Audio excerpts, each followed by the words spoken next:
But yeah, I'm going to be on the road for a few hours, so I wanted to, because I don't get a lot of opportunities to make videos because I have kids. So the quiet moments, the moments of uninterrupted time are very few and far between in my life.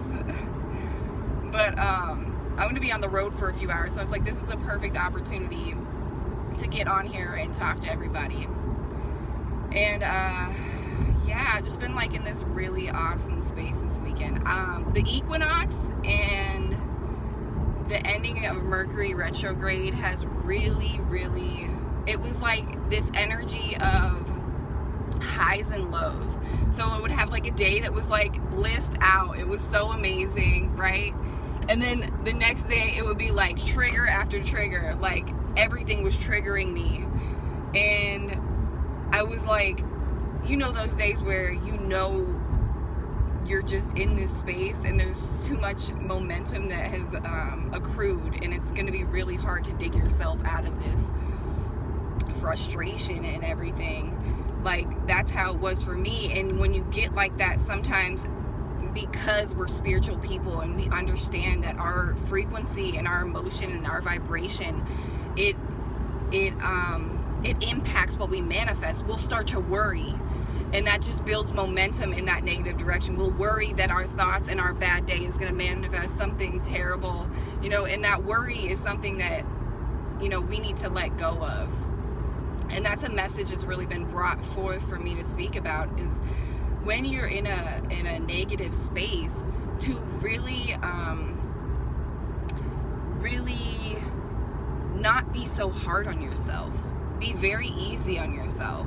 Understand that we're still all human. We're going to have, you know, bad days. We're going to have moments that life hits us. You're not gonna skate through life and not have any contrast or anything negative happen to you. That's just not the way it works. And so we have to build these spiritual skills and grow in understanding how we treat ourselves, because how we feel is everything. And if we have a bad day, we can't feel bad about the bad day, because that just builds momentum in that direction. We have to be easy on ourselves. We have to be like, it's okay. Like for me, I talk to myself all the time, in my head and out loud. I think my kids are used to me and everyone who's close to me. But anyways, like, it's so funny. My significant other, he'll be like, were you talking to me? Or, no, I was just thinking out loud, you know what I mean? And you have to kind of build that relationship with yourself where you're your own best friend, and you're the person you go to when you need guidance, or when you need comfort, any of those things. Everything, every answer, every piece of guidance that you need is inside of you. I think a lot of people in the spiritual community are looking for some guru who will show them the way, when they don't understand that you are the way. Start talking to yourself and having these conversations with yourself, and easing yourself when you're having a bad day, and all of these skills that we have to acquire over our spiritual journey. And you'll acquire more skills the more you grow.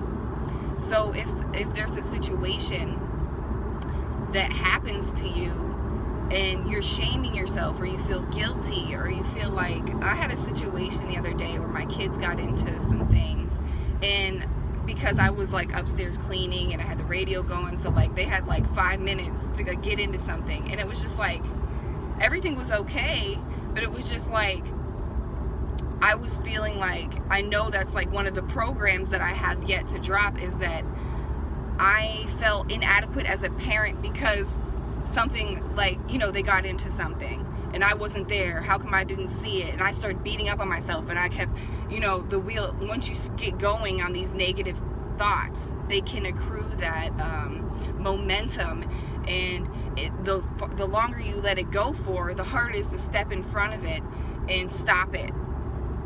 You know, it's like a huge snowball. Like once it gets so big, it's hard to stop it, and you kind of just have to go to sleep and hit the reset button and wake up the next day feeling like you can start over and it's okay. I have days like that where I just couldn't get in front of the momentum. Like the big ass snowball just got too big and it rolled me over, and I accepted it. I sat in those feelings, because when you sit and you just accept your feelings and you accept, because all these feelings, the ego brings those feelings to you. And what we have to understand is the ego is something that we don't want to completely get rid of. And a lot of people say you want to erase the ego. You don't want to erase the ego. You have to learn how to build a relationship with the ego, and instead of being like the ego's the devil, because I think a lot of people metaphorically see the ego as being the devil, and honestly, we have to, just like if some negative energy comes to you, you say you're not welcome here because you don't serve my highest good. Any low vibrational situation that you're in, you can claim that. You can say you are not welcome here, you don't serve my highest good, and release that energy. But in the same respect, you have to send it away with love, because at the end of the day, we're all one. The ego is part of that too, and we have to be able to understand and integrate it into our life in a healthy, loving way. You never completely get rid of the ego. That's impossible. So that makes the most sense to build this relationship, this healthy relationship with it, where you set boundaries and respect in all of these situations. It's all about how you treat yourself, because how you treat yourself is how you treat the rest of the world. And if you see yourself treating people or the ego in the world in a negative way, or in a shaming way, or a guilt way, that is a reflection on how you feel. So you're feeling this negativity inside of you, or you're feeling shame about one thing or the other, or you're feeling guilt. And so in this self-love, that is like, my guides have been telling me this message is huge, because right now when we're going through Mercury retrograde, on top of the equinox and the solar flares and everything that's happening astrologically right now, when we bring on this light, when you encounter high vibration, like something that's way more high vibrational than you, and it comes in and you're directly affected by it, it will bring up all the shit that you need to purge, because you need to purge to match that vibration. So all these solar activity and all these energetic things that are happening to our bodies right now, they're bringing all the negative things up. My best friend in India, she just went through a crazy situation, and I was just like, it's written in the stars right now. Everybody's going through some weird things, and me included. And it's this weird energy of like horrible days and amazing days, and it's just like very polarized. And it's all that is like when we get hit with these energy waves, all the things that we have not purged and let go of that aren't serving our highest good, they're gonna come up.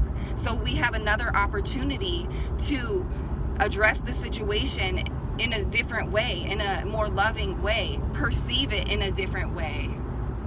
Sometimes all it takes is choosing another thought, choosing a better thought, choosing a more soothing thought, choosing a thought that will serve you in a more beneficial way to your highest good. So you're able to, maintain this higher vibration, so you can tap into your intuition and it can guide you. Your higher self can guide you through your life to make the decisions that you need to make in order to grow and to benefit everyone around you. Because the energy you carry and the vibration you carry, you could be in the grocery store standing next to somebody, you have no idea who they are, but you're affecting them in a positive way because you're carrying this specific vibration that's so beneficial to people. That's why light workers are strategically placed all around the planet in different areas, because we're here to hold the light for everybody. So if we're all just grouped up in a little community singing Kumbaya around the campfire, that's not going to help humanity much. Like, we're here for a purpose and for a mission. So what we need to do is not focus on finding the next Reiki class or finding the next guru. I'm not saying those are bad things, but I am saying that the answers are within, and you need to do that individual work. When I did my past life regression, I went on YouTube and found the regression and did it myself. You can do all of this work yourself. So the point I'm trying to make is we need to focus on ourselves. I want to keep this video under 10 minutes so I can still post it on my Instagram. So work on yourself. I love you guys, and I will be back on.